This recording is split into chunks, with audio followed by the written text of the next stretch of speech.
All right. Welcome back, everyone, for another deep dive.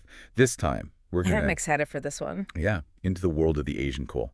We've Sweet. got some really cool excerpts here from a paper called The Asian Koel, a songbird of mystery and elegance. Okay. And we're going to unpack not just the koel's biology and behavior, Yeah. but also why this bird holds such a special place in Asian culture. Yeah, this will be fun. So I guess we can start off with the visuals, right? This Yeah. paper that we have here describes the male koel as having sleek, glossy black feathers and crimson eyes. Wow. That's- What a striking image. Yeah.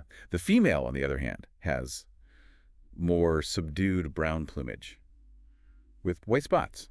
Interesting. It's interesting how these descriptions almost paint them as characters, with the male being bold and the female more hidden. Yeah, and I think that visual difference, which we call sexual dimorphism, isn't just for show. It really ties directly to their roles. So the male's vibrant colors help him stand out to attract mates, right? That makes sense. Whereas the female's camouflage will help her blend in while nesting, protecting herself and her eggs. Oh, that's interesting. And these contrasting appearances Yeah. are found across a variety of habitats: forests, farms, even city gardens. Wow. It makes you wonder how the koel's adapted to thrive in such diverse environments. Yeah, one of the things that's so cool about them is that they are just so adaptable. They're opportunistic feeders. Yep. So they can take advantage of a wide range of fruits and insects. I think that's a big part of, their success, being able to coexist with humans in urban areas has really contributed to their widespread distribution. Absolutely.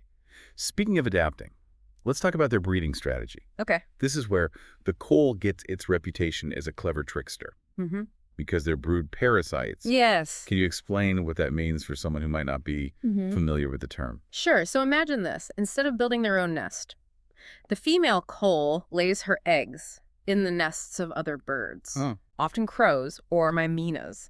And it's a strategy that frees them from, all of that energy-intensive work of nest building and chick rearing. So they're essentially outsourcing parenthood. That's one way to put it. That's pretty ingenious, Yeah. but also sneaky. What about the host birds? How do they react to this unexpected addition to their family? Well, it's interesting. It's really a fascinating example of an evolutionary arms race, right? So some host birds have developed defenses, like recognizing and rejecting koel eggs. But then the koel has countered with adaptations like producing eggs that closely mimic those of their hosts. Oh, wow. So it's this constant battle of wits played out over generations. Nature is full of surprises. But let's move from the nest to something a bit more poetic, the koel song. This paper describes it as a plaintive, melodious coo, often heard at dawn. And it's a sound that seems to resonate deeply with people across Asia. It does. It really does. In India, for example, the koel song is often linked to the themes of love and longing, particularly unfulfilled desire. There's even a famous Sanskrit poem called the Meghaduta, where the exiled protagonist yearns for his beloved and finds solace in the koel's call. Oh, wow. So the bird song becomes this poignant symbol of separation and yearning. That's a beautiful connection Yeah. between nature and human emotion. It's amazing how a simple bird song can evoke such complex feeling. It is. And it's not just India. You mentioned that. The koel's also seen as a symbol of good fortune or seasonal change in Southeast Asia. Right. In Southeast Asia, its arrival often coincides with the monsoon season or the ripening of certain fruits. So it's seen as a harbinger of abundance and change. I see. And that positive association is reflected in folklore and songs and even traditional artwork across the region. It's fascinating how a single bird can have such diverse cultural interpretations. It really highlights how deeply intertwined humans are with the natural world. But with all this talk of symbolism and cultural significance, we can't forget about the real-world challenges the koel faces. Right, unfortunately. Like many species, the Asian koel faces threats from habitat loss due to deforestation and urbanization, and these activities disrupt the delicate balance of their ecosystem, impacting food sources and nesting sites. It's a reminder that our actions have a direct impact on the natural world.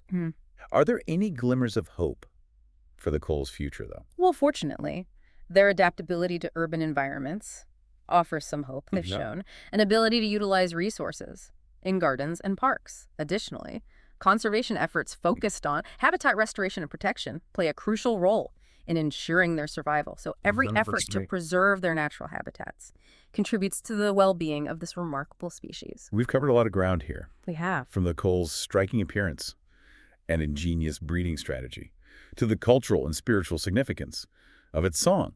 It's clear that this bird is much more than meets the eye. Yeah, it's a perfect example of how a deeper dive into the natural world Mm. can reveal not just fascinating facts, but also a deeper understanding of our own connection to nature and its intricate web of life. Exactly. It leaves you wondering, what other hidden stories Mm-hmm. are waiting to be uncovered in the songs and behaviors Yeah, of the creatures around us? that's a good question. We hope this deep dive has given you a new appreciation for the Asian coal.